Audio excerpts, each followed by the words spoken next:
Okay mga kosa, welcome back sa channel natin. Taon-taon ay sumasapit ang bagong taon. At talaga namang kung Pinoy ka, ay siguradong isa ka sa 120 milyong tao sa Pilipinas na todo kung paghandaan ng okasyong ito.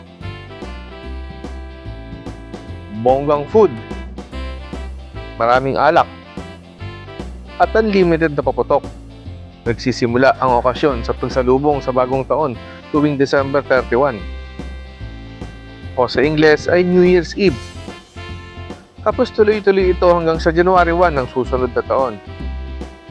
Pero may mga kakilala ako na halos 3 days ng lasing pagkatapos ng January 1. At ito na nga yung mga tito na tambay sa amin na talaga namang wasala. Shout out mga tito.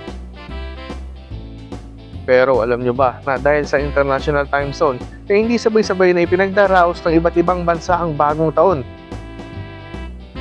May mga bansa na nauna at syempre mayroon din ang mga pinakahuli kung magdaos ng bagong taon. Ang pinakaunang mga lugar na nakakaranas ng pagpapalit ng taon ay walang iba kundi sa tinaguriang Line Island na ilan sa mga isla na matatagpuan sa Kiribati. At ang dalawa pa ay sa isla naman ng Samoa at ang Tonga. Sila ang mga lugar na muuunang magpaputok at una ring magpapalit ng kalendaryo.